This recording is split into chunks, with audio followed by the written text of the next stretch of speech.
Okay, so the Chicago Blackhawks are up here at Scouching for the 2022 NHL Draft recaps, and I think what will be very interesting is that just like how Ottawa's draft was more about getting Alex DeBrincat, Chicago's draft was more about selling their already young players and what that will bring them in this year's draft. Now, obviously, they also added some assets that haven't matured yet, and we'll have to see how they draft in the future to go along with that. But man, I looked at Chicago, and I wonder what the goal is here. Usually, when I look at teams that are rebuilding, they tend to keep the younger guys that are really performing because, like, how often are you going to stumble into an Alex DeBrincat in the second round? Probably never, like, very, very rarely. But you never know. I don't want to ramble about the Blackhawks managerial decisions, but we'll see. We'll have to see how it works out. But they certainly added a lot of draft capital for 2022, and I thought they did pretty well, all things considered. I won't let the trades that they made really cloud or change my judgment. I will say that I was told many times at the draft that Kirby Dach, they were just done. Chicago and Kirby Dach, they just have not had the best time together.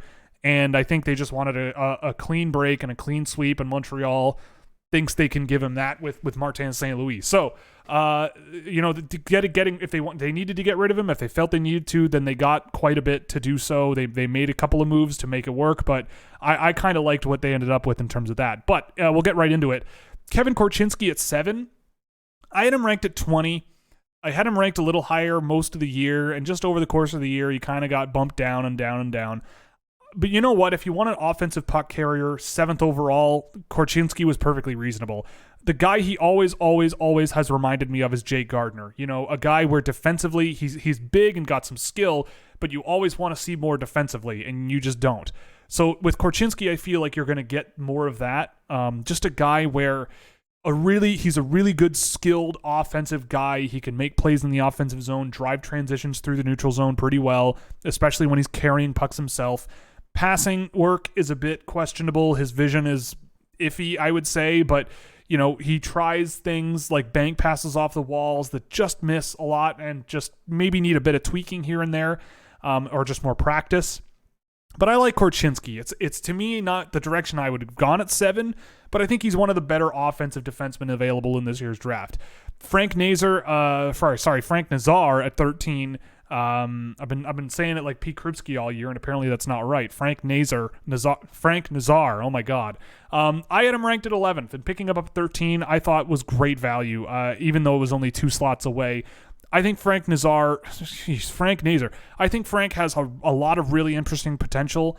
Really good north-south player, gets up the ice quick in a straight line. I did do some work tracking blue line to blue line times before the draft on some highly rated players, forwards I should say, and Naser was second to Brad Lambert in blue line to blue line time. So, you know, he gets up the ice quickly. He's not the most agile guy, but he's resilient and plays really strong. I feel like if he were 6'2", he would have gone like top 5 in the draft. I believe that. You know, if you don't get Yuri Slafkovsky, a guy like Naser is not that far back in terms of style of play, but I also think Naser brings some they're not the same type of player, but in terms of the physical resiliency, possession first style hockey, getting to the net and all that stuff, those are all kind of similar echoes in those types of players. At 25, they took the plunge on Sam Rinzel, and I got to respect that. I really like Sam Rinzel. Really creative offensive defenseman. I've seen him do spinoramas at 6'5", which you don't see very often. He'll attack the net off the wing and off the boards, and it's really impressive to watch at times. Needs to be more well-refined with his backwards skating. I think he needs to fill out his frame a little bit, get better at generating speed and generating some agility. I really like Sam Rinzel, though. And, you know, at 25, when you've already got Korchinski and Naser, you can maybe swing a bit for the fences there and take Rinzel. And I liked that pickup. At 39, they took Paul Ledwinsky. Again, some people were a bit surprised at how high he went. I had him ranked at 41. I have a ton of time for Paul Ledwinsky. And I think if you want to talk about a kid who could really pop off next year, like if Shane Wright's in the NHL and Paul Ledwinsky is Kingston's 1 or 2 center, I mean, look, he needs to know how to finish better. but he gets his chances. He drove really good offensive data in terms of getting pucks up the ice. He drove really good defensive data, just getting involved, clogging lanes, challenging carriers, and just being a menace around the ice with high pace and high skill. Just a guy that I feel like will play in the NHL, even if it's a third-line role, as an energy guy. But I really like Paul Ledwinsky, and I think if he can gain a bit of a better release on his shot and just attack the net a little bit more and open up goaltenders a little more and gain a bit more of a playmaking streak, I think Ledwinsky has a ton of upside. And at 39... yeah, I thought there was a chance he goes in the first round to a team that wants to bet on a profile like that, but I really, really like Paul Ledwinsky at 39. Even if there were players I had ranked higher that were still available, I think Ledwinsky's name coming up after getting Korchinski, Naser, and Rinzel is not bad. And Ryan Green at 57, kind of a similar boat, but like the opposite color boat, I don't know. Like, Ryan Green doesn't have the motor or the intensity level of a Paul Ledwinsky. In fact, that's his problem, is that it just is not there. But when Ryan Green is touching the puck, there were things that Ryan Green literally did better than anyone in my tracked data. Like, when it comes to passing the puck, his pass percentage was better than everybody, but he just didn't pass the puck very often. When he passed the puck through dangerous space, it wasn't very often, but he was top 10 in completing them. He was 17th in shot assists. He was number 1 in terms of efficiency moving pucks up the ice, but was 50th in terms of actually trying to move pucks up the ice. Very poor defensive numbers. Not really involved defensively very often either. He did not shoot the puck a whole lot, but he also did not shoot the puck from low danger once. He's just a very perplexing profile, but I think that the skating ability and skill level that he brings and the calmness that he brings to the position, it's a perfectly acceptable pick to make at 57. I thought Ryan Green was a guy that might slip a little further, but a pleasant surprise to see him getting drafted there. That's another really interesting pickup for Chicago. Again, I think he's a project, and I think there's a ways to go, but I think there's upside there. Gavin Hayes at 66, I didn't see it this year with him. I've been told to watch him a few times, and every time I have, I just haven't really seen much where I'm going, yeah, Gavin Hayes is the man. I would have gone in a different direction at 66. Guys like, just to expand things out a little bit, I mean, I'm looking now, Ty Nelson was on the board, Alexander Suzdalev, Adam Ingram, Vladimir Gudinin, of course, was on the board, Mats Lindgren was on the board. There were some names that I probably would have pushed for ahead of Gavin Hayes here. Hayes maybe was more of a mid to late round swing for me, because I just didn't. I also like his brother more, Avery. But we'll see what happens. I've been wrong before, and at 66, whatever. He was their 6th player they drafted. So can't complain that much. Samuel Savoy at 81. I really like Samuel Savoy. Similar to Ledwinsky. He's kind of like the Ledwinsky of the QMJHL. High intensity, high pace, high speed, just not really doing much with it, which is fine. You can get away with that and carve out an NHL role. So we'll see what happens with him. But I also really liked that pick at 81, and I thought that they could have done much worse. He was on my watch list pretty much all year, based on his high intensity game. I just didn't see much in the way of actually like putting the puck in the net, making plays, attacking the net, and scoring himself. It was more just off puck intensity and straight line speed, getting pucks up the ice, which is always fun. But there's more to the picture, and I think he lacks it, but that's not the end of the world. I liked that pickup at 81.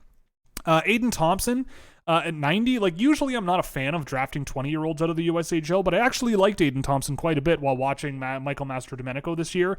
Thompson was a guy that kind of popped off when I was watching Mastrodomenico this year. He's skilled. He plays at a high pace. He uses skill to prepare his release with his wrist shot. He's got a strong delay game and can wait things out and make plays under patience. He just loves to have the puck. He loves to shake off evader. He loves to evade and shake off pursuers with confidence and dropping a shoulder and just getting gritty with it and all that fun stuff. I think 90th overall might be a bit high, but I mean, you send him to college and hope his skill projects quickly, because I think it could. I thought he was a really impressive player with Lincoln whenever I watched them this year, and he was on my radar, if only barely. And I'm glad I got the chance to watch him after the draft and remind myself of what I was seeing with him. At 173, they took Dominic James. He was the undrafted guy at the World Juniors this year. Every so often, this seems to happen with the U.S. They have an undrafted college guy on the team playing bottom 6 minutes, and an NHL team drafts him. I don't really see much with Dominic James. I've been wrong before. I liked Aiden Thompson more, but he's a hardworking kid. maybe a bottom 6 NHLer one day, but I didn't see a ton out of Dominic James, to be honest, when watching him with Duluth after the draft. Nils Juntorp at 188. I honestly think you could have done a lot worse at 188 than Nils Juntorp. I'd only seen him a little bit over the course of the year, so I watched more after the draft. I think he has a nice release. He's got a good sense of positioning. I think he reads the ice pretty well to sort of analyze his options and find space and make a play in that space. I wasn't really blown away, and I don't really see like a high-end potential role for him, but I felt he was a decent finisher, reads play pretty well, and without the puck, he's a nice blank slate to work with, and you can stash him in Sweden for a few years and see where he's at. And at 199, they drafted Riku Tohila. Look, Yip's junior team this year, Yip Jyväskylä's junior team, just like their Liga team, they were terrible. But he's gigantic. He's got better hands than you would expect for someone who's 6'8". I'll say that right now too after watching him post-draft. I think while his ability to generate space and like separation from players, even for a guy that big, is a bit limited, quite a bit limited actually, I think he fends off pressure really well at the junior level in Finland. I think his crossovers and the reach that he has as he is give him a great ability to cover ice and move pucks around if he can learn how to do that a little more. You can stash him in Finland, circle back in a few years, and I don't know, maybe you've got a decent possession third or fourth line guy at the bottom of your lineup that can plug holes, play a role, keep it simple, and just be gigantic. And there's jobs for that in the NHL. So we'll see what happens with Riku Tohila at 199. When I look at the Chicago Blackhawks, it's important for me to always keep in mind, well, what would I have done in their situation with all the picks that they had? And you know what? Like, if I came away with, let's say, Matthew Savoy, Liam Ogren, Brad Lambert, who else did they draft here? Seamus Casey or Gleb Trikazov. I could have had both Seamus Casey, Gleb Trikazov, and Ty Nelson. That would have been an absolute home run draft and probably better than what they ended up with. But they still ended up with some really, really interesting players. So for Chicago, I'm giving them a 1D. And that's kind of ignoring the fact that they traded Alex DeBrincat and Kirby Dach to get all of this draft capital. And it's neither here nor there whether these guys will work out to the same level as those guys. I don't think any of these guys will be Alex DeBrincat. But I think you'll get a good second pair defenseman out of Korchinski, a good sort of middle six guy, a center in Frank Naser, or maybe a winger out of him if he doesn't really work out at center. I do like their draft more than Chicago. I like their draft more than Washington. I like their draft more than New Jersey. I'm not so sure I like it more than Montreal, but I'd say it's right there. It's close. Montreal had Slavkovsky, Machar, Beck, and Hudson. That's a pretty good quad to start the draft with. And I thought that Chicago had more picks in the same range there, that it's pretty much a wash in that range. So I liked Chicago's draft. I thought they did quite well. Not quite in the top 5 for this year's draft, but they're pretty close. So we're getting right down to it. The Philadelphia Flyers are next, and we'll see you there.